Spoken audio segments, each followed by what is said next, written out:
Hello, everyone. Welcome to Feedstuffs 365 on this Friday. Welcome, Greg Soulje. Great to have you with us. And a happy Friday to you, sir, and one and all on maybe something not necessarily super happy about weather-wise this weekend, but as we always say, this too shall pass. That's right. It looks like a short spell here in Northern Illinois anyway, so we'll tolerate it, I guess, but it's going to be It's chilly. December. It's not quite wintertime yet. That's on the 21st, but it is what it is. I think we'll get one more respite from this nonsense, and then after Christmas and beyond, all bets are off. But we'll take a look at that in just a minute. All right. Well, take it away. Here we go on a happy Friday. And again, cold, fairly tranquil weather in the wake of some of that overnight snow that came through parts, a good chunk actually, of the northern through east central plains, western through maybe central corn belt locales, generally in a stripe of about 1 to 3. There were some spots locally up to 4 or 5 inches, parts of Iowa, western Illinois, south of Champaign, Tolono, Philo, that area, and down to about Terre Haute, Indiana. So we've kind of renewed and refreshened and brought back some of the snow cover, although it was of a much lighter consistency from my radio colleagues and pals, and as Max would say, rascals down there in parts of East Central Illinois and Indiana, kind of a Currier Ives look to things down there this morning. Meanwhile, it is extreme cold building with readings down below zero for so-called highs today into parts of eastern Montana and North Dakota. Boy, you wanted drought relief, you got it, but for all the wrong reasons. So hopefully you livestock operations and managers are ready to go. And with some pretty wild weather,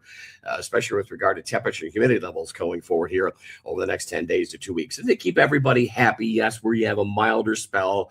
Some folks might even call it warmer in the southern plains and southwestern states, but enjoy it while you may, because I've seen this time and time enough over the few decades I've been doing this. And unfortunately, the layout is not very positive for livestock operations and some of these dramatic shifts that we'll see towards the Christmas holidays, New Year's, and certainly beyond. But in any event, things are fairly quiet on the plains. They've had some recent rain on the southern plains to help winter wheat fields out there. It is a return, by the way, to warmer weather, milder weather west of the Delta. They'll be up past 70, maybe 80, 75 to 80 this afternoon. Meanwhile, there was some overnight snowfall that made it as far south as Louisville, Cincinnati, and down into parts of Virginia this morning. So a hint of wintertime continuing on there. But even there, a turnaround in temperature readings after the cold snap, after the cold wave expected by early to mid parts of next week.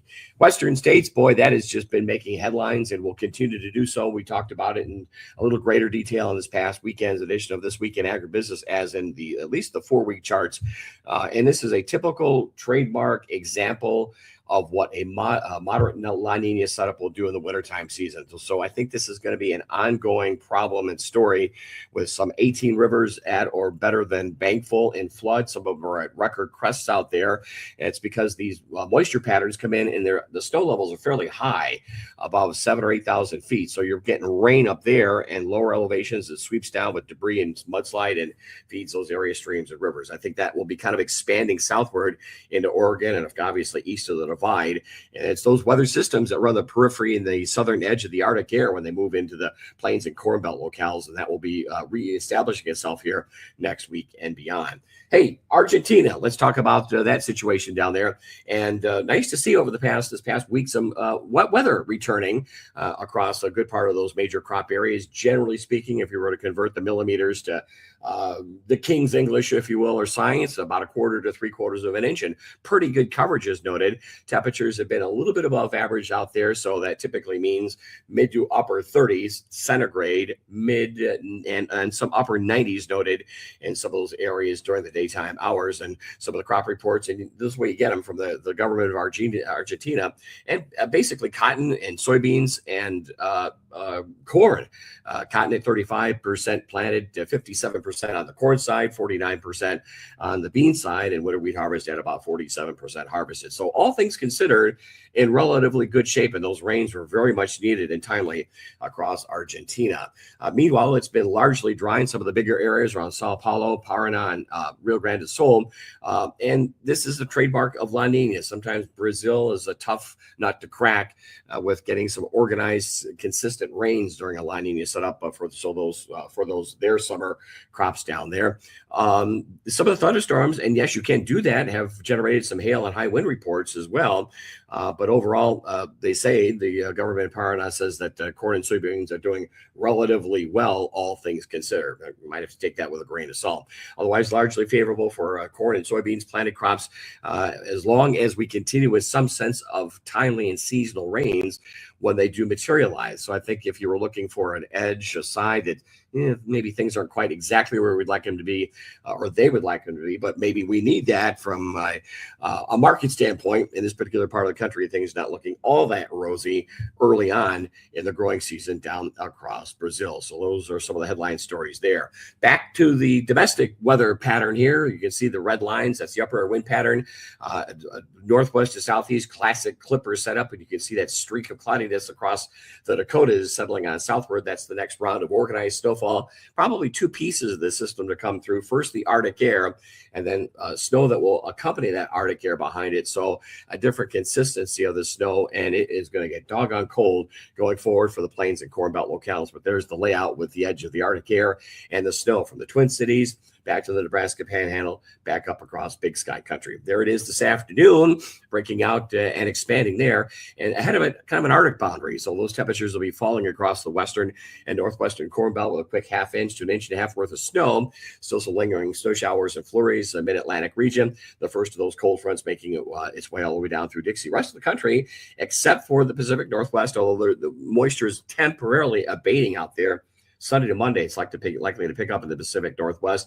Overnight tonight, that Arctic boundary slips in across Illinois and the Great Lakes region. So probably whatever you wake up with temperature-wise over some of those western and Midwest corn bean complex areas, pardon me, will likely be the day's highs, and then temperatures will slide. You can see that snow and the upslope snow at that Big Sky working across the Dakotas down through Nebraska, and it'll be fast-moving, low moisture content snow. And then when temperatures fall, at least and folks on the rural route know this, sometimes it takes a while for that salt to kick in. It loses its effectiveness somewhere in the upper teen and lower 20-degree range. And so keep an eye on some of this stuff. You can pack that light, fluffy snow tends to come up like a sheet of ice, but 1 to 3, some outlier fluffed up, stretch the ruler 4 to 5 inch totals are possible. Corn pellets down into parts of central Illinois and southeast from there. Very low moisture content type snow. And there it is by Saturday afternoon. Temperatures falling, snow falling in the Ohio Valley, and readings that will probably by the time we get to Sunday morning down to I-80 portions of western Iowa, Nebraska, be down well below zero. And by Sunday, there's the Arctic air, snow showers and flurries downwind of the Great Lakes region, frost freeze potential south end of winter wheat. But you can see on the backside of those, that H through Iowa, that's a returning southeast to south wind. Now, we'll get a little moisture with time, but this is a quick snap of about 36 hours of the brutalest of the cold. We go back in the other direction here. So for now, that's the layout of La Nina, not the way the entire winter season is going to go. Trust me, there are days that and a pattern shift going forward around between Christmas and probably New Year's that livestock managers don't like to deal with. You know, and I can remember, I don't know, 10, 15, 20 years ago, winter storms that came through. And it was first mud that livestock got stuck in, and then it froze up, and then they were out there, and then there was a winter storm.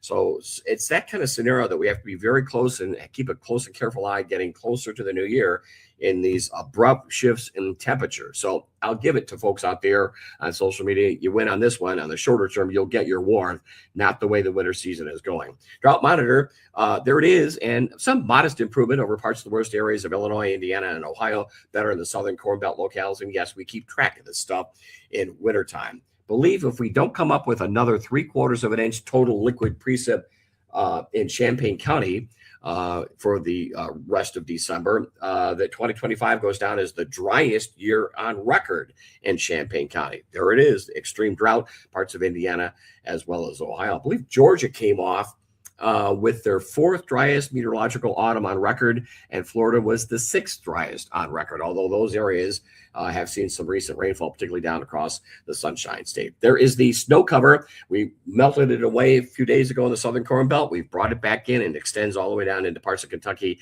and Tennessee, and again, pretty bountiful I-80 on northward over the northern Corn Belt and across much of the Dakotas. Here's the degree and scope and the shading of blue of extreme temperatures, and yeah, some mid-20s of the Gulf Coast. I think so.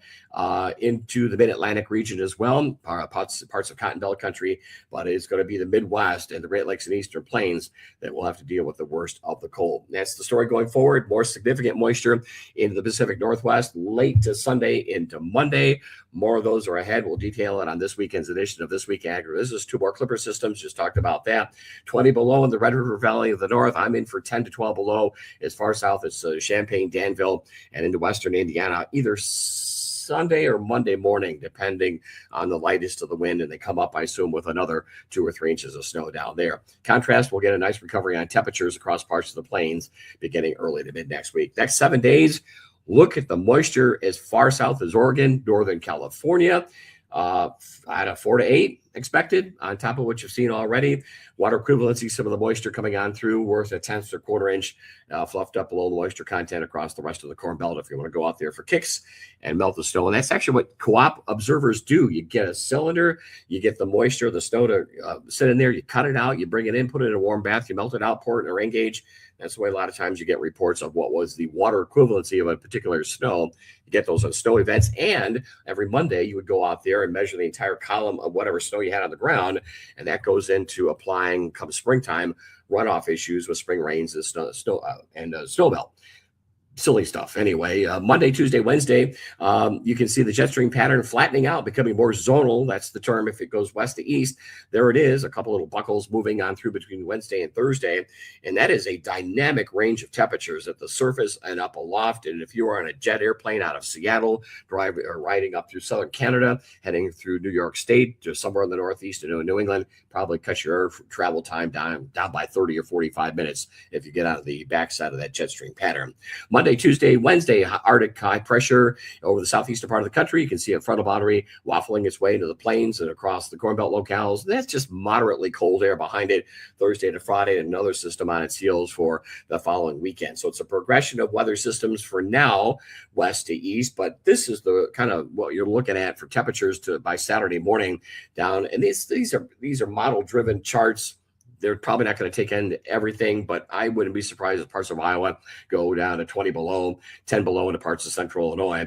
But there's the recovery on temperatures by a week from now, next Thursday and Friday for high temperatures. We're back into the upper 30s, 40s, and 50s, no cold air in sight. And if you can get the snow to melt away, 50-degree weather, I'll give it to you guys into parts of the southern plains and southern Corn Belt. Meanwhile, overnight lows, there's a look at the overnight lows, by the way, for Sunday morning, heading down to 0 past the Ohio, and a hard killing frost and freeze for whatever's out there into the southeastern part of the country. Okay, this is the Fed's outlook the next 2 weeks. I'll give it to you. It's a little crimp in the long-range forecast, but, look at this, the stratification, the compaction of temperatures from north to south.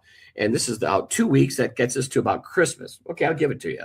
And there'll be some snow melt going on as well, and a better field of outdoor chores and livestock endeavors.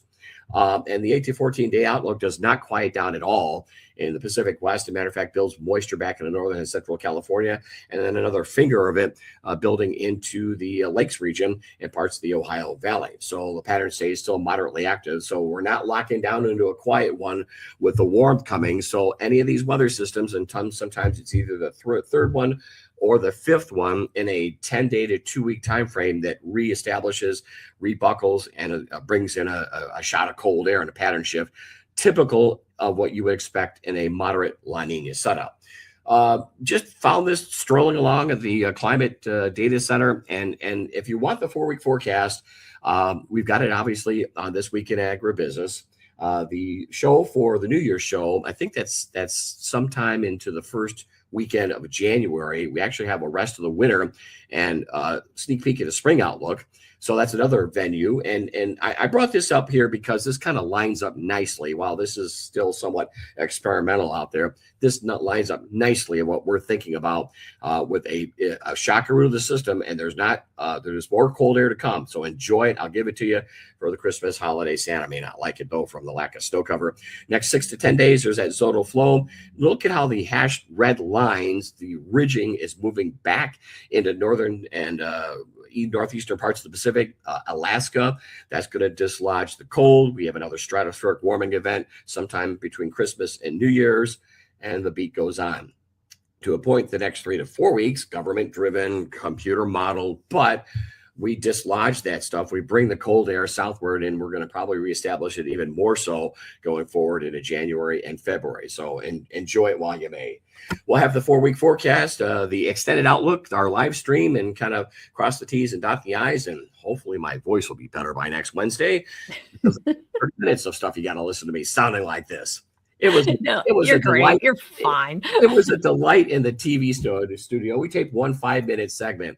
It was bad, but I think as the morning went on, the voice got better and we redid it. So, what are you going to do? I'm a one man. You got a whole weekend to get better, and that doesn't mean anything. So good holiday parties are starting up and all that kind of jazz. Right, so, all that good stuff. Well, we will check in with you next week and get the your shorter term forecast as well as your longer term forecast here on Wednesday. So appreciate that and have a good weekend. And we thank you all for joining us as well. Take care.